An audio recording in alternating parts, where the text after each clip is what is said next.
নমস্কার বন্ধুরা, এসডি কিচেনে আপনাদের সকলকে স্বাগত জানাই। আশা করি আপনারা নিশ্চয়ই খুবই ভালো আছেন।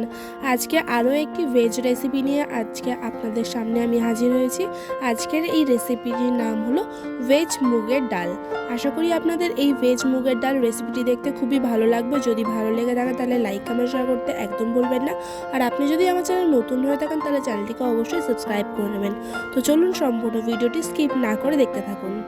ভেজ ডাল তৈরি করার জন্য এখানে আমি ফুলকপি, গাজর আর বিনস ধুয়ে ছোট ছোট টুকরো করে কেটে নিয়েছি। আর সঙ্গে নিয়ে নিয়েছি কড়াইশুঁটিগুলোকে আমি ছাড়িয়ে নিয়েছি। এদিকে আমি গ্যাসে কড়াই বসিয়ে নিয়েছি। কড়াইটা গরম হয়ে গেছে। আমি 2 কাপ মুগের ডাল শুকনো খোলায় ভেজে নেব।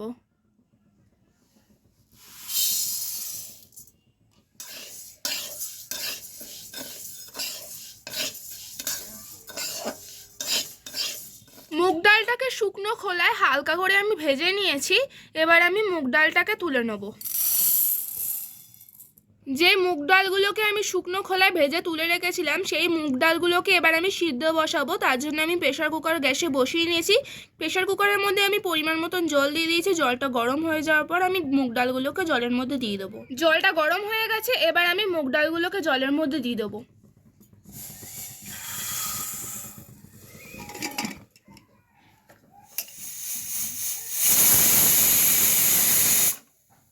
এদিকে আমার প্রেশার কুকারের ডালটা সেদ্ধ হয়ে গেছে। আর এদিকে আমি গ্যাসের মধ্যে আবার কড়াই বসিয়ে নিয়েছি। কড়াই গরম হয়ে গেছে। কড়াইয়ের মধ্যে আমি পরিমাণ মতন সাদা তেল দিয়ে দিচ্ছি।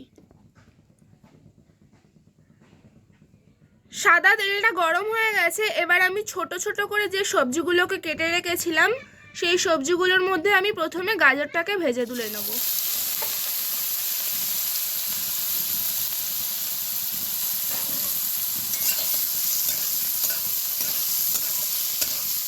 গাজরগুলো ভাজা হয়ে গেছে। এবার আমি তেল থেকে গাজরগুলোকে তুলে নেব।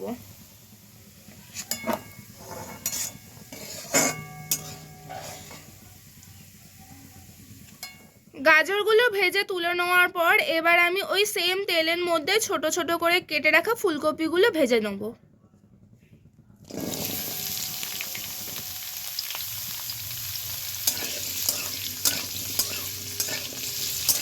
ফুলকপিগুলো লাল লাল করে ভেজে আমি নিয়েছি। এবার আমি ফুলকপিগুলোকে তুলে নেব।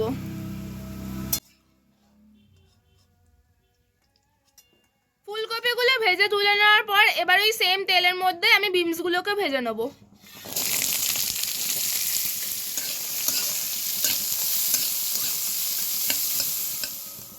বিনসগুলো লাল লাল করে আমি ভেজে নিয়েছি। এবার আমি কড়া থেকে বিনসগুলোকে নামিয়ে নেব। বিনসগুলোকে ভেজে তুলে নেওয়ার পর এবার আমি কড়াইয়ের মধ্যে পরিমাণ মতন সাদা তেল দিয়ে দিচ্ছি। আবার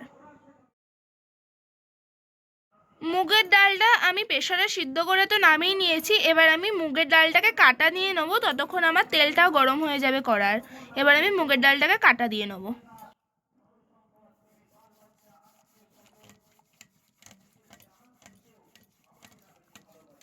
ডালটা আমি ভালোভাবে কাটা দিয়ে নিয়েছি। মুগের ডালটা আমি প্রেসার থেকে নামিয়ে নেওয়ার পর আমি তো কাটা দিয়ে নিয়েছি মুগের ডালটাকে। এদিকে আমি প্রেসারের মধ্যে কড়াইশুঁটিগুলোকে সেদ্ধ হতে বসিয়ে দিয়েছি। এদিকে কড়াই তেলটা গরম হয়ে গেছে। তেলের মধ্যে আমি গোটা ফোড়ন দিয়ে দিচ্ছি, যার মধ্যে রয়েছে এলাচ, লবঙ্গ, দারচিনি, তেজপাতা, শুকনো লঙ্কা।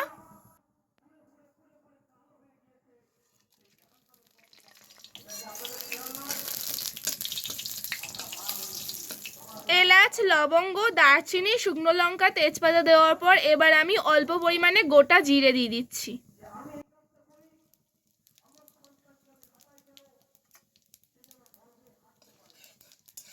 গোটা ফোড়নের মধ্যে এবার আমি দিয়ে দিচ্ছি অল্প পরিমাণে আদা বাটা। আদা বাটাটা দেওয়ার পর আমি পরিমাণ মতন নুন দিয়ে দিচ্ছি। পরিমাণ মতন নুন দেওয়ার পর এবার আমি দিয়ে দিচ্ছি পরিমাণ মতন হলুদ গুঁড়ো।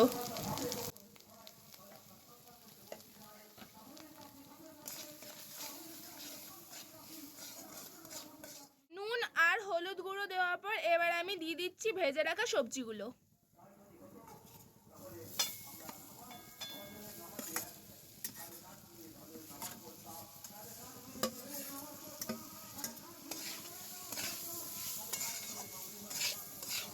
ভেজে রাখা সবজিগুলো দেওয়ার পর এবার আমি সেদ্ধ করে রাখা কড়াইশুঁটিটাকেও দিয়ে দেবো।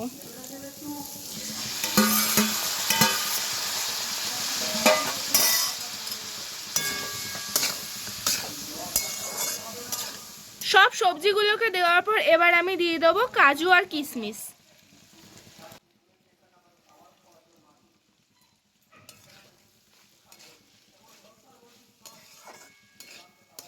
ফোড়নের মধ্যে সব সবজিগুলোকে দেওয়ার পর আমি ভালোভাবে নাড়াচাড়া করে নিয়েছি। এবার আমি সিদ্ধ করে রাখা মুগের ডালটাকে দিয়ে দেবো সবজির মধ্যে।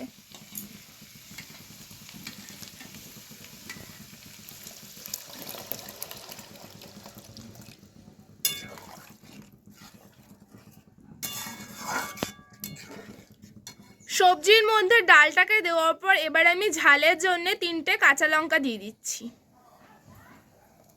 ডালের মধ্যে কাঁচা লঙ্কা দেওয়ার পর এবার আমি স্বাদ ব্যালেন্স হওয়ার জন্য 1 চামচ পরিমাণে মিষ্টি দিয়ে দিচ্ছি।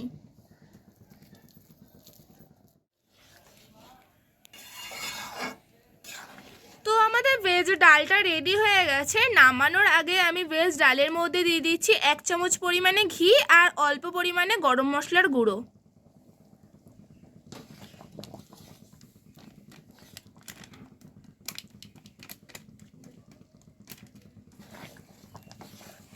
তাহলে রেডি হয়ে গেল আমাদের ভেজ ডাল।